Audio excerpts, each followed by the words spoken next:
This is Charlie Rose. The great Dolly Parton is here. To millions of fans, she is one of the most iconic and enduring performing artists in America. Born on a farm in Sevier County, Tennessee, she was the fourth of 12 children. She started performing at the age of 10 and says that making music it is all I have ever known. Her classics include Jolene, Coat of Many Colors, Here You Come Again, and I Will Always Love You. She has received countless honors, including 25 #1 Billboard hits, 7 Grammy Awards, 10 Country Music Association Awards, and a Kennedy Center honor. Here is a listen to some of her work. Now if you see that other blonde, there's something you might tell her. She need not waste her time away trying to steal my yellow. Well, if I was on top of the mountaintop, I'd sail away to the west. I'd sail around this whole wide world to the one I love the best. Play a song for me, Applejack, Applejack, play a song for me, and I'll sing.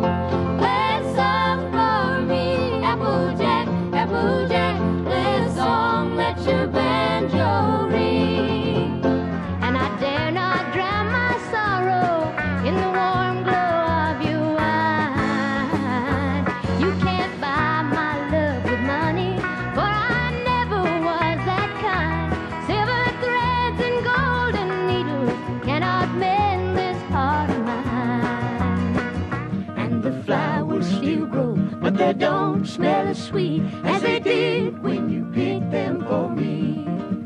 And when I think of you and the love we once knew, how I wish we could go back in time. Do you ever think back on old memories like that, or do I ever cross your mind? I will always love you. I will always love you. This spring, Dolly wrote the music and lyrics for the Broadway musical version of 9 to 5. She will perform with musical's cast during the Tony Award broadcast on Sunday, June 7th. I am pleased to have her here at this table. Welcome. Well, thank you. After looking at those film clips, you should have said I wrote the music for Hair. I want to know what's going on under there. I know. Little I things think are living I had there. a little family of pygmies living in some of that hair. But anyway, that's the way it is. It ain't changed a whole lot, but it's so funny looking back at all those things. I didn't know where you got a lot of that. When you do it that way, you can change anything you want, can't you? That's true. Yeah. You know?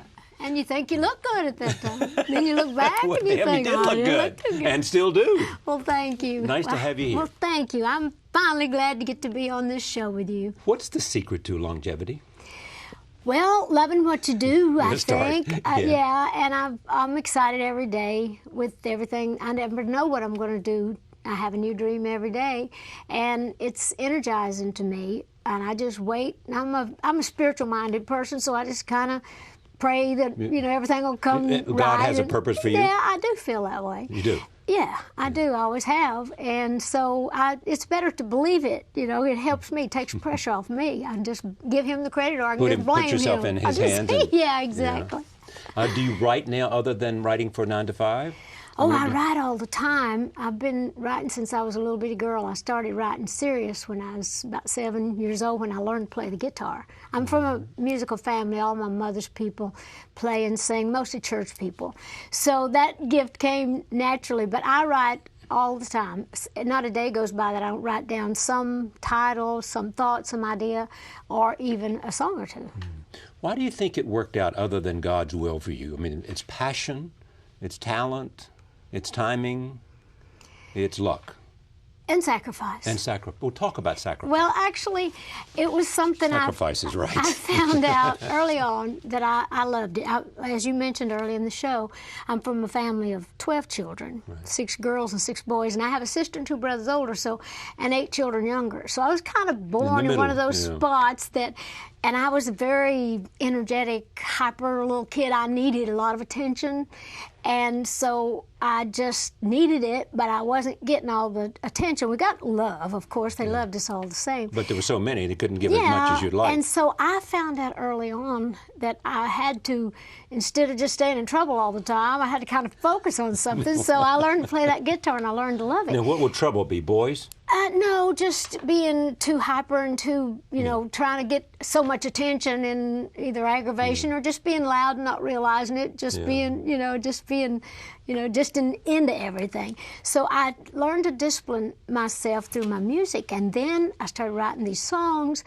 Then people would come around, and my mother was very impressed with the fact that I could write like that. Now, why do you think? Was it simply because you worked at it so hard, or was it a gift? It was a gift. The gift ran in the family. Yeah. I just took it and decided I was going to do more. So I would write all these songs. When people would come to our house, Mom would say, "Oh, run and get your guitar and sing that song you wrote for them." Get your guitar. And then I saw people would make over it, and I was getting a lot of attention. So I thought, wow, this is going to be great. So I just kept that up, and I honed in on all of my skills and sharpened my wit with that. And I really just thought later on, after the first time I was ever on stage, I thought, wow, this is great. People love me. And I know now it was only because I was little. I wasn't that good. But I was just up there doing it, and I just thought, I'm going to make this my whole life. And Did you create a persona, or was it you? Well, you mean the way I look? No, everything. And everything? No. Well, I am the way I am, but I was never like a natural beauty. I was not a pretty little kid, and I always wanted to be, and I was always impressed with, with a town tramp. I always tell this story, but it's the truth. There was this woman in our hometown of Sevier County. And how big is Sevier? And it is small. Back then, it was just a few hundred people. Now she was a town big. tramp? But we didn't get to go to town that often, but she was this woman that had all this yellow hair, red nails, toenails, high heels, and what short was her name? skirts. Do you remember? I ain't telling it. Because her family will know. But anyway, everybody looked at her, and I thought she was beautiful. I would say so, and they would say, "Oh, she's nothing but trash." And I thought, that's what I'm going to be. Be trash. I'll be trash. So I kind of, seriously though, I just thought it was that look that I liked, and it seemed to match my personality because I was more outgoing in my personality than I looked on the outside. So it just all came together. Now, did people project onto you certain behavioral expectations? You mean when I was little, or no, when you because I started looking like that? Yes. It turned out to work well for me. I look totally artificial. I like to think I'm totally real. Yeah, of course and you it are. served And everybody me knows well. that. And a lot of people say I'd have done much better, much sooner, been taken more serious if I'd have looked more like not such like a joke or a character. But that's all right because it worked for me and it came from a serious place, and I wouldn't change it now. Would you change anything now? I mean, what? I think to change anything would change everything. I can't look back like that. I know I've done some things that other people might think are wrong, and sometimes I may wonder if I should have done that. Well, whatever, decisions you make, or, if you should have done this then, or whatever. You can't just say what all it is, but then you think, well, I don't know that I would change anything. You can't live your life like that. What are you most proud of? Well, I'm proud of all of it. I'm proud that I've been able to make a living at what I Some love kind of living. to do. Well, it's true. It's like I'm glad I never had to work at anything else. I've been very fortunate. But we were talking about sacrifice. But you give up a lot. I never had children. I couldn't, it just wasn't in the cards for me to have them. But Why not? I just couldn't have children. Medically? We thought we wanted children. When my husband and I, have 43 years, when we first married, we thought we probably would have children. So for a while, we didn't do anything to not, but nothing happened. And then my career started going. Then I started taking birth control pills, you know. And then later, when I got off of those, nothing happened. So I just figured it was never meant to be. But you think about adoption, or? Well, you thought about it, but by that time, I raised a lot of my younger brothers and sisters that came to live with my husband and I. We sent them to school, and we're very involved in our nieces and nephews. So we never really missed it like I thought we would. But now I'm so involved with everybody's kids, I guess it just wasn't meant for me to have kids, so everybody's kids could be mine. It sounds like the marriage worked. Well, it did. 43 years, first for both of us. And how do you explain that? I stayed going. works like a charm. Out to be in each other's face all the time. If you're not there, there's no problem. No, but actually, so I do stay gone enough to where that we're excited when we see each other. And, Yes. and we're not in the same business. He's not in show business, so Well. we don't fight over that. He don't try to tell me how to run my business try because he how to don't sing know the song. nothing about it. But And you don't tell him how to run his business, I don't whatever tell it is. him how to run his business either. Yeah. So who was the first big influence on you? Well, actually, the big influences in my early life were relatives of mine. I had this woman that was a Pentecostal preacher. My aunt, Dorothy Joe, just passed away recently. She sang, she played all kinds of instruments, and she sang in the church, and she wrote all these great songs. So I was very impressed with her. And so She wrote all these great songs? Yes, and my mother was a great singer, that old-timey. So I was very influenced with my family because my grandpa was a great musician. But outside of that, when I got to hearing the Grand Ole Opry, people like Kitty Wells, Right. Rose Maddox, Right. the Maddox brothers and Rose, Right. she's the one that she worked with her brothers, and they were the first people I saw that wore like rhinestones, shiny Right. clothes. Yeah. And I saw, you need to have a show. If you're going to get up on In stage, show business, you need a show. Don't wear, just like now, it's so hard for Don't me wear a T-shirt and to jeans. go anywhere in jeans and a shirt. Because you were so used to... Rhinestones, I think I have to shine because I think I'm a star. Take me along the track of Dolly Parton in terms of beginning with the talent you had and as a young person in writing and all that. And then what was the big song? What was the best break? Actually, my big break came. My uncle Bill Owens is one Pretty of my good, mother's right. brothers. Is the one that spotted my Right. talent early on. He used to take me around to different places. Took me to Nashville, helped me with that. But I moved to Nashville when I was 18. I graduated from high school, moved to Nashville the next morning. The next morning? Porter Wagoner. Well, Porter was the big... He was the one that gave me the first big break because he had the #1 syndicated television show at that time. And the girl singer that had been with him for years was going to marry and move back home. And so One more career over. yeah, so anyway, he just had seen me on local TV. I had a couple of chart records at that time, and he'd seen me around, and everybody was saying, "Oh, there's this new girl in town. She writes and she sings and she plays." And so he brought She me. looks fine. Well, maybe they said that, but anyway, I went down to his office, and so I sat there and played him some songs, and And you were on TV the next night. well, just about. Yeah. He And how offered me long the did- job that day. How long did that last? 7 years. Now, you guys were very close. We were. We fought like cats and dogs during that time because I had really moved to Nashville to be my own star, and I had promised to stay with the show just a few years. Yes. And then the years started going by, and then we were getting very famous as a duet Right. as well. And it was Porter's show, and he was just... So we fought a lot he because was- I oh, wanted he to go, did- and he he- didn't want me to. And so we... But So you were getting more famous than he was, and he kind of... I don't know that it was that so much. He still wanted me to go because it was all part of his show, and I guess he thought he owned me then. But I'm not easy to own. So, No but kidding. anyhow, And no one has ever owned Dolly. no, God. God, You but know, that's it. God and me. That's about it. And I share it with everybody else. Does your career own you? You know, No, do you give everything no. to your career? Does your Not career, really. I'm not you know, a- whatever you have to do for your career, you'll do it. It's not about my career so much as it's about my life. It's about who I am, what I do, and what I'm best at. I do love my career, but it never was just about money to me. It was about the art. It was about the fact that I wrote and God gave me a talent, and I think He wanted me to make the most of it. So I'm out there, and I feel like I touch people. I feel like I make a difference. I feel like I can write songs for people that can't express themselves. So I really think I'm helping. I really feel like I am. And if 100% is all the talent you have, how much of it are you using? Well, I don't know that. I ask God all the time to show me new things and new ways, but I try to give everything I got with what I've got to work with. I'm giving it all I Yes, got. I'd say that. Yeah. So, does it get easier? Well, I love Writing, it. It performing? I really love what I do. I've always loved it. Sometimes you just get a little weary just because there's so many demands on you after you get to a certain point Yeah. You know, Being a you're personality, product, and right, you're a product. yeah, and then people want you to do this and do that, to where it's easy to lose your own self.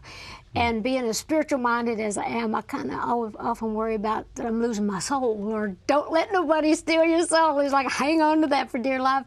So it gets, you know, it's always been easy for me to say yes, and it's always been easy for me to say no.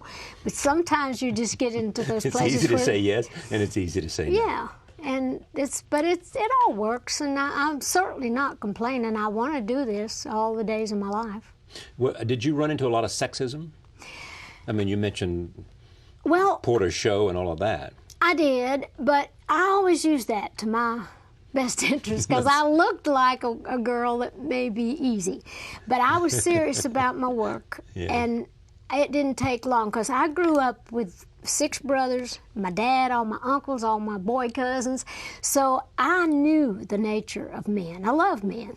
You know, I loved my daddy. I had a great relationship with my dad, and he is just a good old redneck guy, you know. Yeah. But I know how they think.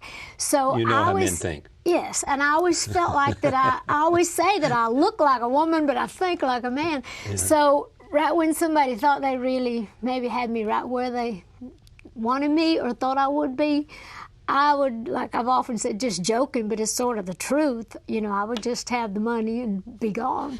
Or I would just say, look, I think that... This is great. I'm serious, You are though. great. I would say, look, I think I've got a lot to offer. I think I can make us both a lot of money. So I'd just go in selling my goods, not myself.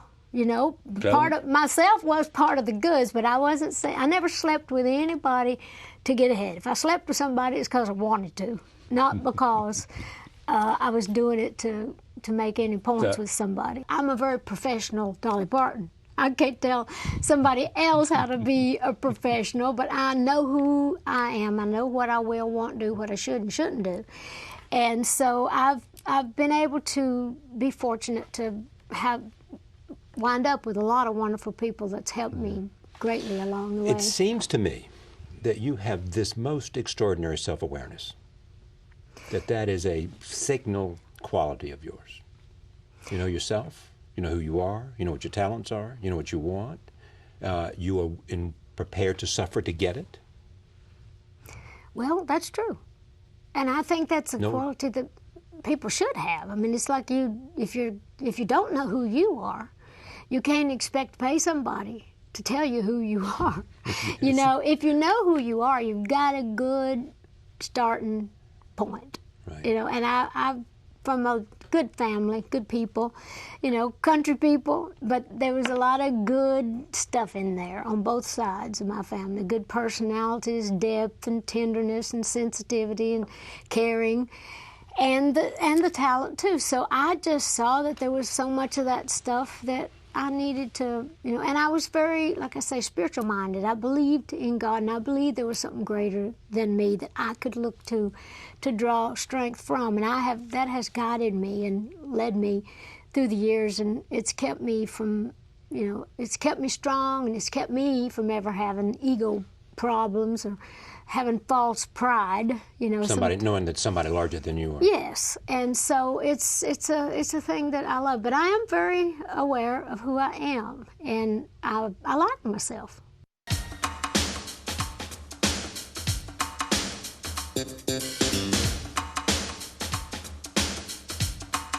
Food is one of life's pleasures and necessities. It has been a subject in society for centuries, permeating literature and art and music and certainly movies.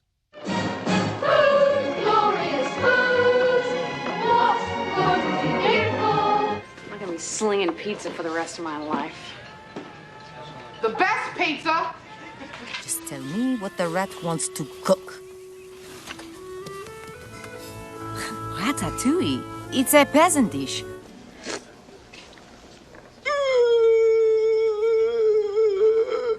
Too hot for you? I read your article about ice cream, and I have to tell you, I disagree with you about Haagen-Dazs rum raisin. What can I say? You're so vicious about it. I'm a vicious person. Blueberry pie blueberry and cream. It's the most marvelous blueberry pie I've ever tasted. Holy Toledo, what's happening to your face? Cool it, Dad. Let me finish. Violet, you're turning violet, Violet. I ate his liver with some fava beans and a nice Chianti. Leave the gun. Take the cannoli. Well, he came in, you came in. I figured, you know. What time is it? I'm so happy to see him. Look, go inside, make yourselves comfortable. I'll make you something to eat. This is what the customer asks for. Make it. Make the pasta. Make it. Make it. Make the pasta. Come on, let's go. But I'd like the pie heated, and I don't want the ice cream on top. I want it on the side, and I'd like strawberry instead of vanilla if you have it. If not, then no ice cream, just whipped cream, but only if it's real. If it's out of a can, then nothing. Now, the director and writer Nora Ephron has taken her passion for food and paired it with her passion for writing and directing. Her new dish is called Julie and Julia.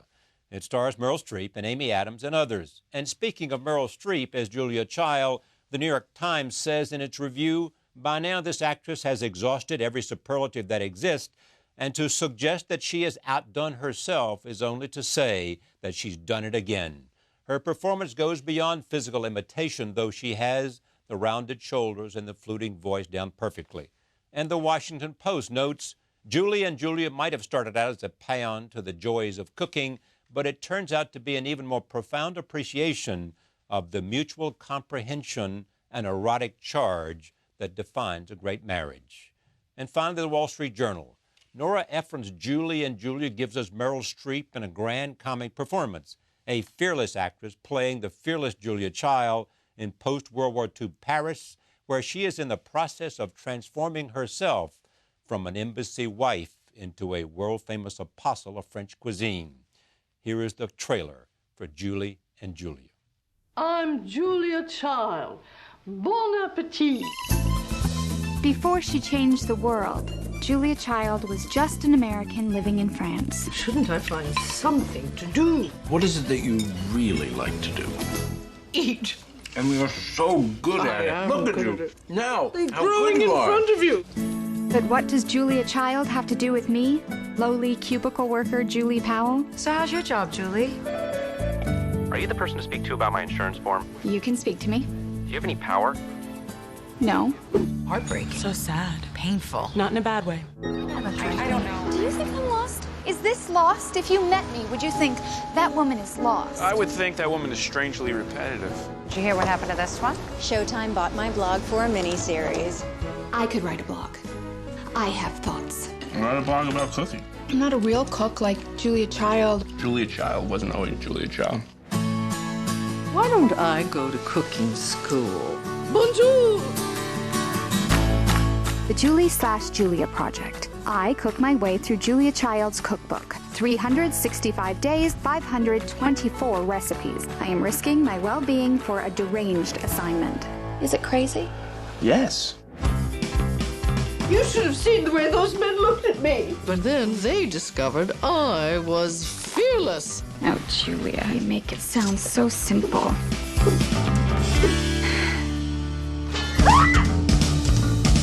Your book is going to change the world. What if I don't make my deadline? I'll wasted a whole year of my life. I used to be thin and now I'm fat. Just your face. It's supposed to be a big adventure, but it just turns out to be a lot of meltdowns. Yuck! There's all of this stuff on the floor. Oh, never apologize. From writer-director Nora Ephron. Good. That is good, isn't it?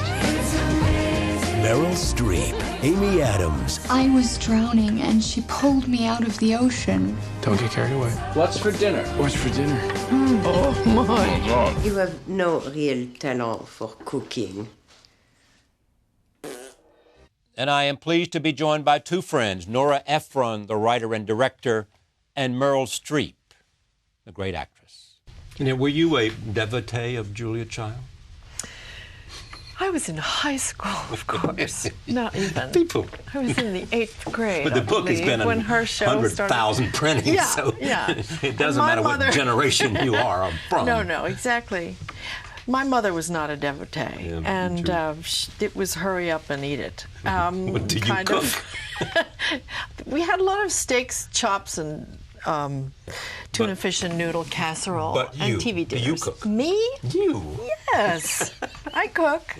If you have someone who is so pronounced in size, in personality, in voice, distinct and different, easier to do or harder to do? Well, it depends if they're there looking at you. When I made Heartburn, there she was on the set, and I couldn't really do her. But it was kind of, certain elements were irresistible, and so, you know, I felt like more in a straitjacket. Like which ones? Oh, just the way of wrangling a phrase and sort of polishing it with the front of your mouth. You know, that whole thing. This is what makes her unfrigging believable. But I think it's better if they're not there observing you. That's my only thing. Okay, can we just like go back Isaac when you Dinesen. played her, what you were trying to capture when you played her? Julia. No. Yes. Nora. Yes, this is old no. stuff. Water on Yeah. So, the bridge. Yeah. You know, it was a very familiar, the outlines were very familiar to people I knew that, and me too. But in a way, Danny Aykroyd's version was even more vivid in our minds. So it was already kind of caricatured in your head. And I didn't want to, I wanted to look at her in the idealized way that Julie did. I wanted, because this is Julie's imagined Julia. In her head, she imagines this gal in Paris with her husband. And I think because it's in this roseate hue, I just wanted to make it as real as it could possibly be, but I didn't feel that I really had to adhere to every piece of research I'd done on Julia. I just wanted to make a human being that lived. Did you watch a lot of tapes and all that? Yeah. Yeah. Some of them were incredibly unhelpful because, you know, the show became kind of more performed later in her life. But the very earliest ones, when she first put herself in front of a camera, and in those days it's hard to remember. People didn't know what they looked like on tape. People weren't being photographed from the fetal stage, you know, and thrown up on the TV screen. So she was sort of really authentically who she was, and she was 50 and formed and done, you know. Why was she magical? Oh, gosh. How do you define charm and that thing that certain people have where they exude joie de vivre? That's what she had. She seemed to be happy to be alive every day that she was. She lived to be 92. And even she at found the the end, love of her life. She found the love after of her rejecting life. others. Yeah. Looking for the right. Yes, I don't know how much rejecting. She did turn down the guy who was going to be owned the LA Times, Yeah, one right. of those Chandler. Chandlers. Yeah. Turned him down. Turned him down. So she wasn't quite ready. Yeah. And I think, you know, she was 6'2", her sister was 6'4". I think they were used to being sort of outsized, sized out of the competition for men. I felt that, you know, you never know really the ins and outs of a person, a personality. I mean, it's hard enough to understand the people in your own family and your own parents, but to imagine that you know the inner life and conflicts and anxieties of a public person, it's very, very difficult. But it's endlessly interesting. It's what makes me want to be an actor. So, I mean, it's my great fun.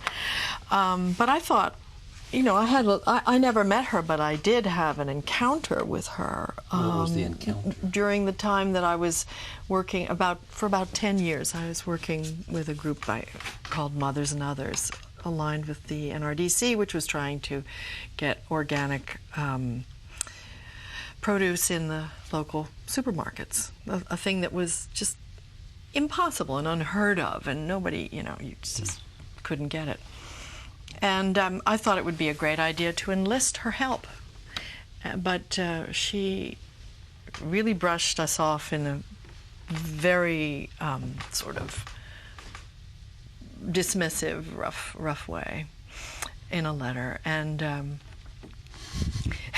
that kind of, it made my world crumble, because she seemed like someone who was so sunny. And yet in learning more about her, I learned that she was very resistant to the idea that anything to do with raising your cholesterol might have something to do with butter and all these well-marbled meats and things that... Failure is something you know? Well, you just always... it is that thing where you say... You spoke of earlier, the responsibility to someone who really existed and who people loved, not the population. I didn't care so much about that, but her family. Oh, yeah, tell me about that. People that you wanted her family didn't want to disappoint. Yeah. You wanted them to say you nailed it. I know. Or you were true to her spirit. I captured her. Yes, because really, for me, it was more like. I mean, honestly, it was more an homage to my own mother, who had so many of the outsized elements of Julia's character, and her joy in living and her sense of fun and mischief and being up for anything and game and not interested in whining whatsoever. You know, all those things. And I thought, oh, here's Mary. And I get to do it. Here is Mary, your mother. Yeah. Now, are you your mother's daughter? I have a little bit of both, I think. Which is the... my mother and my father. Oh. And my dad was much more of a romantic and a musician and a little melancholy and a little dreamy and solitary. And I have all of those things, too. Did they both live to see all the good things that happened to you? Yes. All the grandchildren and yeah. But my mom died in 2001 when this takes place, and this film, and it's opening today on her birthday. So I feel like there's some wonderful serendipity at work. So was that in your mind, clearly? It's never far from my mind. Yeah. You're on a roll, as they say. Is she not? No kidding. No kidding. Lots of no roles. kidding. I mean, isn't it a great time to be Meryl Streep? Yeah, I mean, but everything. The family thing. The kids over are. My head, Why? You know, thinking, oh man, I'm getting set up here. No, you're not. I'm just fishing. No, I mean just by fate. Oh. Kinahora. You know, we don't want to look at our good fortune really in the eye, but I am very happy and lucky, and tired at the moment, ready to take a break. I've made How long more is a break? movies. Well, I made 7 movies in 2.5 years. Why? I don't know, because they asked me to, and and I guess my children were older and said, "Go, do," you know. Do you continue to learn? Yeah. In other words, having had this experience, you are a better. I don't know. This was so fun and sort of effortless that it didn't. I think you learn more from the challenging things, the things that are tougher to do. What was in the toughest? past. What was the toughest? Oh, I mean, Sophie's Choice, or no. There have been tough things that I probably won't go into, but just because my molecules change in me according to how happy I am, and my creativity gets. What I learn every time out is how to wrangle all the elements that make me love what I do and make it sort of happen effortlessly. And when that doesn't come easily, I don't really have a bag of tricks to go to or a method, I don't. So I come unmoored, and part of that is a very good thing because you have to reassemble.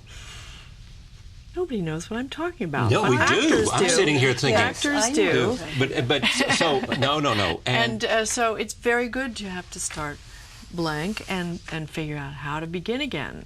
How to begin again. It's very good. How are actors different than the rest of us? Well, they live a Zen life. It's everything. It's very uncertain, and all lives are uncertain. But actors know it. And actors, because you're unemployed so often, and you live so intensely in the moments that you are working, that when you come back to Earth and look around, and that balloon has gone, and there's no other one on the horizon, so you live where you are. I think actors live exactly where they are, the really good ones. And that's why they seem kind of crazy. We all should be there. Isn't that where we should all want to be? But they're really, yes, I think so. I think it's an authentic way to live, yeah.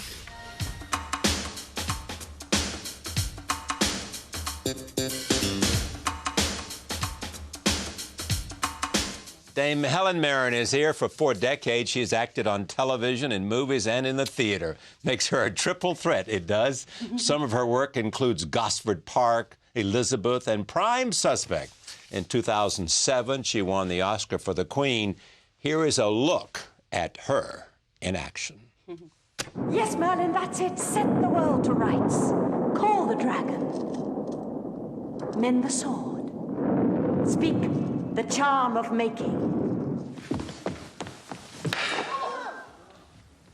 Assaulted by both one's parents in the same evening. What is family life coming to? I was told it would be so. In England, always the prince hates the king. Oh, is that why he's mad? If he is mad, sir, you have made him so by your idleness. The day the Brits go home. The day the bloody Brits go home is all you people can think about, isn't it? Well, my life won't change either way. How are you? I'm Mr. Weissman's man. The Countess of Trentham. Yes, make sure they're properly labelled. Put them down there, all right? Where am I? You're in the stable block with the grooms. Her ladyship is in the Chinese room. Elsie, you're looking at January. February. March. April. Dead by my orders. Oh my.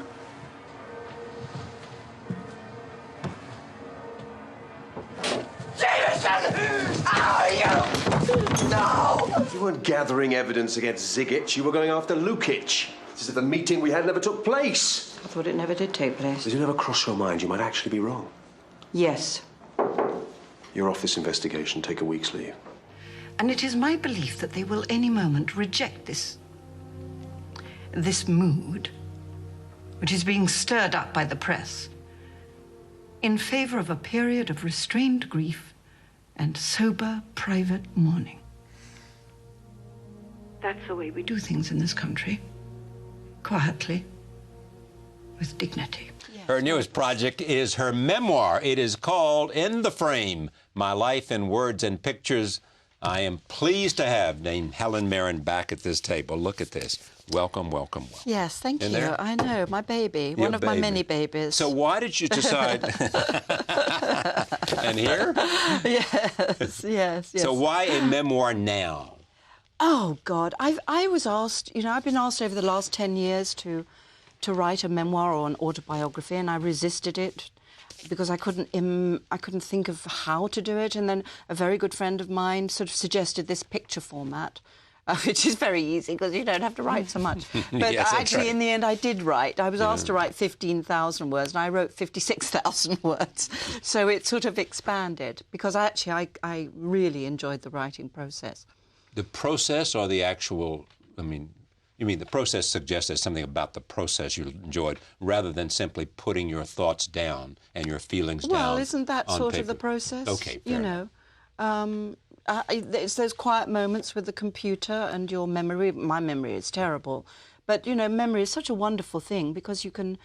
It's like, how can I explain it? It's sort of like a river or a little stream bubble, a brook that starts bubbling, and then more and more and more stuff comes. Michael Caine once said to me. He said, it's much easier than you think. It is. Once you get started, things that you hadn't thought about, that you couldn't imagine accessing, come back to you. They come back, and you can go on a sort of memory trip of just remembering one thing. You like the walk to school in the morning, and then you remember the pavement, you remember the flower bush that you passed, you remember your uniform, you remember ironing your uniform, and then you know, and then all of these things start coming up that that you never realised you carried in your brain. The brain is a wonderful, wonderful thing.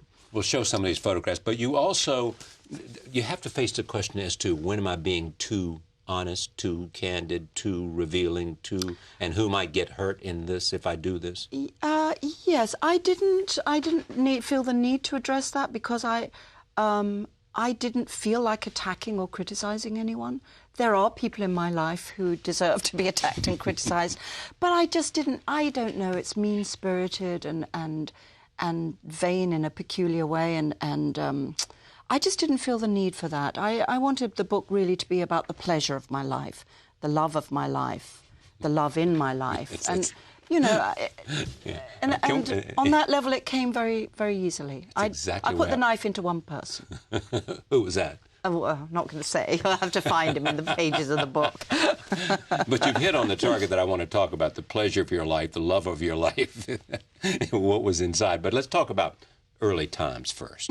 What was home like growing up with you?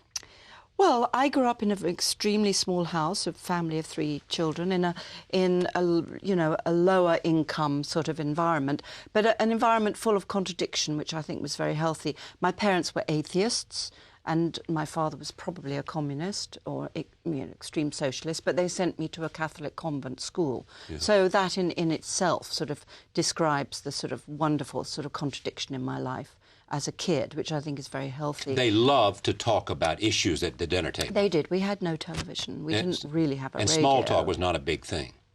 No, gossip, no. I mean, I'm not saying they were strict or made us, but they loved to talk about, you know, issues like, is there such a thing as a soul? You know, what is art? And stuff like that. And so I was always encouraged to express my opinion and to have opinions and to talk, but very much within that sort of family environment. Yeah, where did this idea of being a performer come from?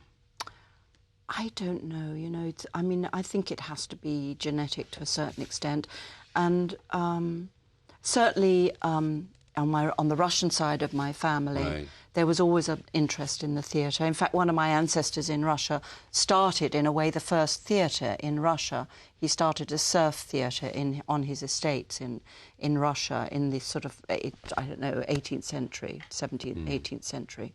And it was one of the sort of very first sort of formal theatres. But so I guess it's there. My mother was an enormous drama queen, so it might have come from my British working class side of my family. I don't know. Now, who was it that said, I think it was it Mary Mildred, who said, beware of fear? Mother Mary Mildred, yes. She was your what? Headmistress. My headmistress, a nun, you know, she was a Catholic nun in the convent school that I was. And when I went for my first interview with her, and I was, of course, extremely frightened, she just said this very wise thing, which was, beware of fear, Helen.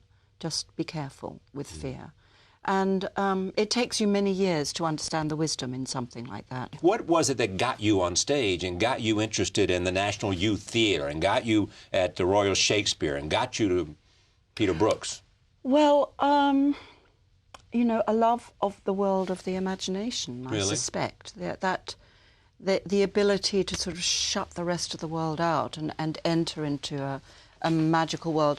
For me, it was Shakespeare that took me into the world of the imagination in terms of drama. And I was just so completely blown away by the first Shakespearean production I saw. What are you laughing at? Just remembering they call you the Stratford Sex Queen. Yeah, well, you know, what can you do? It was not my fault.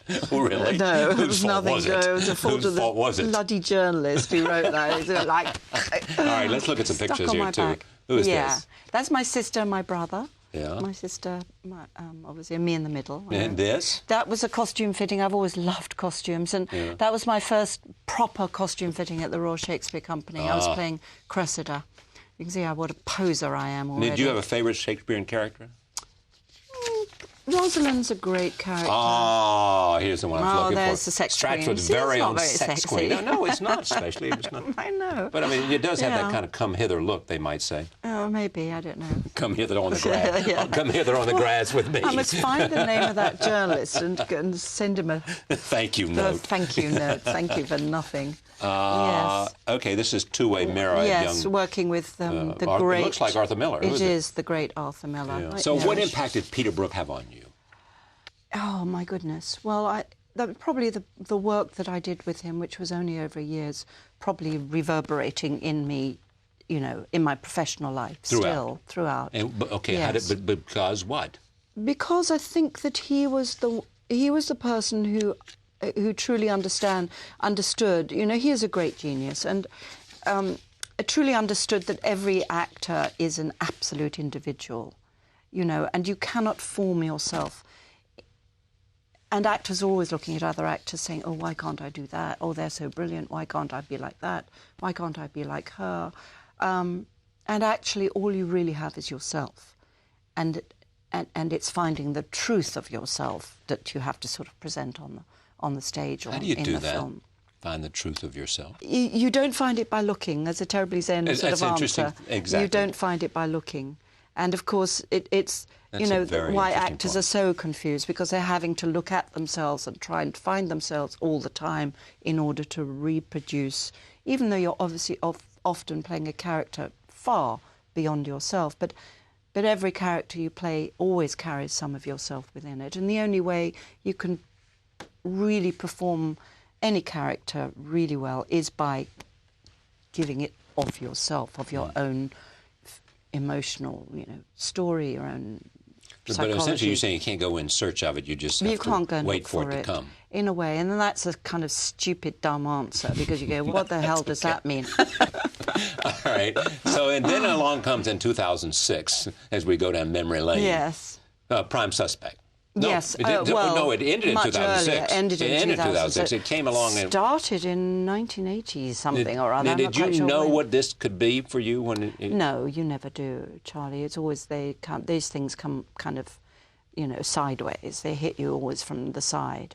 And who was the brilliant person that decided this was perfect for you? I think probably Sally Head, who was the head of drama at Granada at the time. And maybe Linda, who wrote it. Yeah. I don't know. You never know. These things, you know, come upon you mysteriously. But when you settled in the first year, did you say, man, this feels good, this is comfortable for me, I like the way this... Well, it was a great role. Any great role, you know, you feel like that. And it was a, you know, the first episode was wonderfully written by Linda, and she created a great, great character. And and then as we went on with it, I mean, it was a wonderful way to sort of hopefully reflect the world around you. You know, that was how I saw it. It was about a culture, mostly. too. About a culture, absolutely. And a history now, because, you know, it went through over, I don't know, 15 years or something, was it? It was a long time. Yeah, but we got to know you and your flaws and your strengths and, you know, your sense of authenticity, all that stuff. Yeah. Didn't we? Yes, I hope so. Were you sad to see it leave? No, I mean... Oh, because you were a big Hollywood movie star by then. No, not at all, no. Oh, I'm an Oscar winner. I do not have time for Prime Suspect anymore in my life. Darling, no, it ended long before I won an Oscar. I know that. So I know. An Oscar? An Oscar. You won an Oscar? I won an Oscar. I was writing a little piece about that, actually. Oh, you were? Yes. What were you saying? I was just describing the whole process, the whole evening, you know, in a very short little piece. You were perfect in it. I mean, you know, your perfect little answering speech was great. No, yes, that was. I thought about that. I had to think about it because you couldn't, you know, it was too delicate with all of the responsibility of the Queen and Britain and people's, you know, anything about the royal family in England, as you probably know, Britain, you know, people are on sort of you know, just waiting for you to make a slip. So I had to be careful. Well, not just careful, but I mean, people had a And feeling. funny, that, I hope. Yeah, funny, Little and bit. they just thought you got her, and B, what I think surprised some people is you liked her. You grew to understand her and admire Well, her. I don't know about understand, you know. I would think understand more than wouldn't be like, so but you're saying like more than presumptuous. understand? But certainly like, and maybe love. Maybe loved her. Yes, because... maybe loved her. I think a combination of complicated things, partly because she was so very much of my parents' generation, although younger. But, you know, she came out of the pre-war and then the war generation of Britain, and those were the years that formed her character and her personality and that incredible sense of discipline and responsibility and of a kind of sacrifice, and adhering to it through thick and thin and absolutely never wavering. You know, never wavering. And really extraordinary. And as I studied her and the penny dropped more and more about who this person was that I'd kind of taken for granted, like sort of Big Ben, you know, pass it a million times Right. in my life, never really pay attention. When I had to actually pay attention, the enormity and the impressiveness of what she'd done and achieved sort of, you know, came upon me. No, I know you don't like these kind of questions, but I'm obsessed by them. Was there a... That's honest. I'm dying to know what it is now. Well, how did you get inside it? What was the hook? What was the way that you sort of said, aha? There was a little tiny bit of film that I watched just over and over again. It was only about 12 seconds of film. And 12 seconds? Yes, and it was her getting out of a car when she was about 12 or 13. And at that point, she didn't know that she was going to be queen, you know, because remember, she wasn't brought up from the moment she was born. It was something that slowly dawned upon her, first, obviously, with the abdication of her uncle, and then with the fact that her parents didn't have any more children, which they could have done. So she didn't know that she was going to be queen. She's getting out of one of those enormous black cars, you know, and she's about 12 or 13, and she's obviously been told, you get out and you put your hand out and you are polite to the man who will greet you. This little, beautiful, beautiful little girl and this big man in a suit, and he's putting her... And she just does it so correctly, with such kind of gravity and grace, and, you know, she's doing exactly what she was told to do, but she's doing it with such, as I say, gravity and grace, and what's the word? Not honour. I can't think of the right word. Dignity? Dignity. Thank you. Thank you, Charlie. Dignity, exactly the word I'm looking for. As a 12-year-old, 13-year-old, and it makes me cry every time I look at it. It's so beautiful.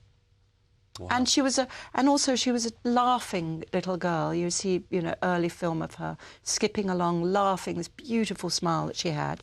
I sound so sycophantic, and I don't mean to, but she did. And looking after her sister, making sure that her sister doesn't mess up, you know, even as a young girl. In the frame, yes, the memoir of Dame yes. Helen. It's You like to be this dipped Dame into. thing? Not much, no. I don't much. I don't. I always forget about it, and people remind, you know, like you remind me. Well, see, I don't ever know what to say, because some people, you know, it's like, sir. Yes, some people. They want. Yes, they don't want you to forget. No, right. You know, and yes. other people are uncomfortable. They don't want you to say I'm it. the uncomfortable person, a little bit. I am. I don't. Anyway, I don't see myself like that at all. I adore you. Do you, Charlie? Oh, I do.